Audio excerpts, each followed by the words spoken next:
Toddoba waxyaabood oo qarsoon CIA-da aadan jeclaysan inaad wax ka ogaato.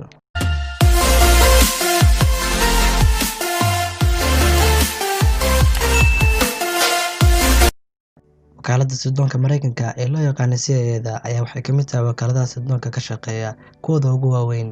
Waxay wararka iyo macluumaadka sirta u raadisaa Mareykanka. Bilihii la soo dhaafay ayaa dad badan iyo wararka wakaaladda si gaar ah u baadigooben kadib markii ay bannaanka u soo baxeen waraaqado sir ah oo ku saabsan dilkii madaxweynihii hore ee Mareykanka John F. Kennedy iyo hogaamiyihii Naasiga Jarmalka ee Adolf Hitler. Website-ka Emerson ee dalka Mareykanka ka soo baxa ayaa dibadda soo dhigay 7 sirood oo wakaaladda u qarsoon oo dadku aanay jeclaysan inay maqlaan. 1. Waxay akhrisaa 5 milyan oo tweets maalintii. Waxaa dhici karta inay si gaar ah ula socdaan dhaqdhaqaaqa baraha bulshada, sida ay sheegtay wakaaladda Associated Press. Waxay saa u sameynayaan waa si ay ula socdaan ra'yiga dadweynaha adduunka iyo afkaarta ay aaminsan yihiin. Waxay si gaar ah u akhriyaan 5 milyan oo tweets oo barta Twitter-ka la soo dhigo oo lagu daray qalabka elektarooniga smart-ka ah sida mobilada iPhone, Android, telefishinada iyo kombiyuutarada Apple oo qalab gooni ah ugu xiran yahay. 2. Waxay leeyihiin mutxaf sir ah. CIA-da waxay leedahay mutxaf sir ah oo ku yaalla gudaha Langley. Badka uu ku fadhiyo wuxuu gaarayaa 11,000 square foot. Waxaa dhex yaalla mashaariicdii fashilmay sida diyaarado sidii cayayaanka oo kale loo sameeyay kalluun robot ah, waxaana loo yaqaanaa mutxafka ugu wanaagsan ee aadan booqan karin. 3. Baaritaanada ay ku sameeyeen nolol duni kale ku nool. Qof kasta oo internetka isticmaalo waxa uu booqan karaa website-ka CREST ee CIA-da ay leedahay. Waxaa ku jira 930,000 oo documents ah.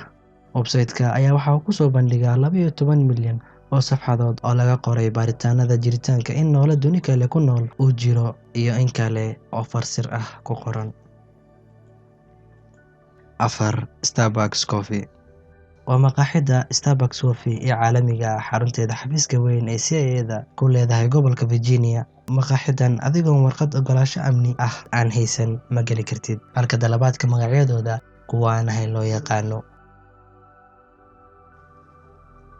5. Derbiga Dahsoon. 9-shamaadkii qarnigii aan soo dhaafnay ayaa waxaa derbi laga dhisay CIA-da. Waxaa la yiraahdaa Cryptos. Cidna ilaa hadda ma ayna garan fariinta ku qoran waxa ay gudbinayso. 6. Habka ay wax u ciqaabaan.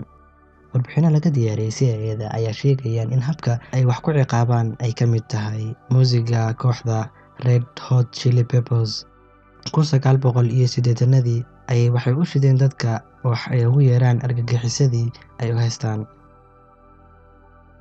7. Aflaamta ayay sameeyaan. Mukhaabaraadka Mareykanku wuxuu soo saaraa aflaam. Horey ayay u iibsadeen xuquuqda soo saarista riwaayadda Animal Farm kadib markii uu alifaagii riwaayaddaas geeriyooday George Orwell sanadkii 1950. Kadibna waxay u beddeleen filim ilaa hadda la daawado. Haddaba daawade barnaamijkeena maanta ayaa intaas ku dhan. Haddaad ka heshay barnaamijkeena maanta, ha iloobin inaad subscribe noo saarto barta aan ku leenahay YouTube-ka ee Gwahar Pro. Mahadsanid.